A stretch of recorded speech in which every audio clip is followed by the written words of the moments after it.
Hi friends, అందరికీ నమస్కారం. మీరు చూస్తున్నారు గని ఇంటర్నెట్. ప్రీ ప్రైమరీ స్కూల్లో కానీ టీచర్లు ఆయమ్మ పోస్టులు అనేది కూడా రావడం అయితే జరిగింది. దీనికి సంబంధించిన మనకి ఎల్కేజీ, నర్సరీ, యూకేజీ కూడా పెట్టే అవకాశం ఉంది. కాబట్టి కొత్త విలేజ్లలో ఈ యొక్క ఛాన్స్లకి అప్లికేషన్ చేసుకోవడానికి అయితే అర్హత అయితే ఉంటుంది. దీనికి సంబంధించిన ఎగ్జామ్ ఉండదు, ఫీజు ఉండదు. కొన్ని సర్టిఫికేట్ల ఆధారంగానే ఈ యొక్క మనకి జాబ్ అనేది కూడా కల్పించడం అయితే జరుగుతుంది. దీనికి సంబంధించిన మండలాల లిస్ట్ అయితే మనకైతే విడుదల అయితే కావడం జరిగింది. దానికి సంబంధించిన ఎలా అప్లికేషన్ చేసుకోవాలి, ఫామ్ ఎక్కడ ఇవ్వాలి, ఇచ్చిన ఎన్ని రోజులకు మన జాబ్ వస్తుంది, లాస్ట్ డేట్ ఎప్పటి వరకు ఉంటుంది అనే దాని గురించి అయితే కంప్లీట్గా తెలుసుకుందాం. మీరంటూ ఈ వీడియోని ఎక్కడ స్కిప్ చేయకుండా చూస్తే మాత్రం ఈ వీడియోలో మీకు 100% డౌట్స్ లేకుండా వీడియో అర్థమవుతుంది. ఎవరైతే మన ఛానల్ చూస్తున్నారో సబ్స్క్రైబ్ చేసుకుంటే పక్కన ఉన్న బెల్ ఐకాన్ క్లిక్ చేయండి. మనం ప్రభుత్వ పథకాల గురించి, గవర్నమెంట్ యొక్క జాబ్ల గురించి చేసి పెడతాం కాబట్టి మీకు 100% ఏదో ఒక వీడియో అయితే ఉపయోగం ఉంటుంది. అంగన్వాడీ గురించి అయితే నెక్స్ట్ వీడియో అయితే మనం చేయబోతున్నాం. సబ్స్క్రైబ్ అయితే చేసుకొని ఫాలో చేసి కామెంట్ చేసిన వారికి అయితే నెక్స్ట్ వీడియో అయితే రావడం జరుగుతుంది. దీనికైతే ఇక్కడ నుంచి అనేది కూడా మీరు చూసుకోవచ్చు. ప్రీ ప్రైమరీ స్కూల్ కి the list of the government local body primary, upper primary అంటే మనకి చిన్న బడి, పెద్ద బడి అనేది కూడా ఉంటుందిగా. దానికి సంబంధించిన స్కూళ్ళ యొక్క లిస్టు, దీంట్లో మీ ఆధార్ కార్డు ఎక్కడ ఉంటే ఇక్కడ నుంచి అనేది కూడా మీరు అప్లికేషన్ అనేది చేసుకోవాలి. అంటే మీ ఆధార్ కార్డు ఒక దగ్గర ఉంటే మీరు ఒక మండలానికి అప్లికేషన్ చేసుకోవచ్చా అంటే అలాగైతే ఉండదండి. మీ ఆధార్ కార్డు అడ్రస్ బేసే మీరైతే అప్లికేషన్ అయితే చేసుకోవాలి. దీనికి సంబంధించిన డాక్యుమెంట్స్ ఉంటాయి, ఏమేమి పెట్టాలనేసి కూడా చూసుకోవచ్చు. ఇక్కడ డిస్ట్రిక్ట్స్ అనేది కూడా మీరు అయితే చూసుకోవచ్చు.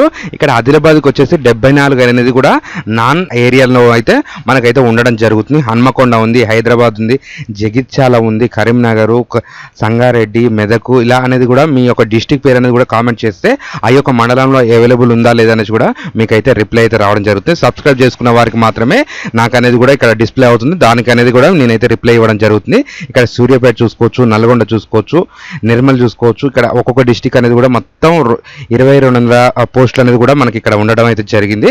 మీరైతే ఇక్కడ నుంచి అనేది ఇక్కడ కావాల్సిన డాక్యుమెంట్స్ చూసుకున్నట్టయితే ప్రీ ప్రైమరీ ఆయమ్మల కోసం, టీచర్ల కోసం అయితే మనకి ఇక్కడ నుంచి అయితే తీసుకోవచ్చు. దీంట్లో స్టడీ సర్టిఫికేట్లు అంటే మీరు అప్లికేషన్ చేసుకున్నది ఆయాలకైతేనేమో 7th క్లాస్ ఉంటుంది, టీచర్కి అయితేనేమో 10th ఇంటర్ అనేది కూడా మీరైతే పెట్టవలసి వస్తుంది. నెక్స్ట్ ఇక్కడ ఎడ్యుకేషన్ సర్టిఫికేట్ అంటే మీరు ఇంతకుముందు ఏమైనా ప్రైమరీ స్కూల్లో వర్క్ చేసినట్టయితే దానికి సంబంధించిన సర్టిఫికేట్ అనేది కూడా మీరైతే ఇక్కడ ప్రొవైడ్ చేయాలి. అలాగే రెసిడెన్సీ సర్టిఫికేట్, ఈ యొక్క రెసిడెన్సీ సర్టిఫికేట్ అనేది కూడా మీరు మీ సేవలో అనేది అప్లికేషన్ చేసుకోవాలి. ఈ రెసిడెన్సీ సర్టిఫికేట్ ఏంటిది అంటే మీరు ఆ యొక్క ఊర్లో ఎన్ని సంవత్సరాల నుంచి ఉంటున్నారు అనే దాని కొరకు అయితే రెసిడెన్సీ సర్టిఫికేట్ అనేది ఉండడం అయితే జరుగుతుంది. ఇక్కడ మొబైల్ నెంబర్ ఉండాలి, ఆధార్ కార్డుకి మొబైల్ నెంబర్ అయితే లింక్ ఉండాలి, ఆధార్ కార్డు కూడా ఉండాలి. నెక్స్ట్ ఇక్కడ పాస్పోర్ట్ సైజ్ ఫోటో ఒకటి పెట్టాలి. ఇవన్నీ ఒక జిరాక్స్ సెట్ పెట్టేసి మీ యొక్క అప్లికేషన్ ఫామ్ అనేది కూడా అక్కడ ఇవ్వడం జరుగుతుంది. ఆ యొక్క అప్లికేషన్ ఫామ్ మీరు నింపేసిన తర్వాత ఈ యొక్క జిరాక్స్లు పెట్టేసి ఇలా అనేది కూడా స్కూల్స్ నేమ్స్ అనేది కూడా ఉండడం జరుగుతుంది. ఆ యొక్క స్కూల్లో అయితే మీరైతే సబ్మిట్ అయితే చేయాలి. ఆ తర్వాత మీకు వెరిఫికేషన్ అనేది కూడా చేసుకుంటారు. ఇక్కడ హైదరాబాద్ సంబంధించిన తిరుమలగిరిలో కూడా ఇట్లా గవర్నమెంట్ స్కూల్స్ అనేది కూడా ఉంటుంది. అక్కడి నుంచి అనేది కూడా మీరైతే ఇవ్వచ్చు. లేదా మీకు దగ్గరపాటులో డిఈఓ ఆఫీస్ ఉన్నా కానీ, డిస్ట్రిక్ట్ ఎడ్యుకేషన్ ఆఫీస్ ఉన్నా కానీ అక్కడ అనేది కూడా మీరైతే ప్రొవైడ్ చేయొచ్చు. మీ యొక్క మండలం పేరు, మీ యొక్క విలేజ్ పేరు సబ్స్క్రైబ్ చేసుకుని కామెంట్ చేసుకున్న వారికి అయితే మీ మండలంలో ఎక్కడ ఇవ్వాలనేసి కూడా మీకైతే రిప్లై అయితే రావడం జరుగుతుంది. ఇదండి ఈ రోజు వీడియో. ఈ వీడియోలో కనుక మీకు ఏమైనా డౌట్ ఉంటే ఖచ్చితంగా కామెంట్ అని చేయండి. ఇలాంటి information video me friends and family మెంబర్స్కి షేర్ చేస్తారని కోరుకుంటున్నా. Thanks for the watching.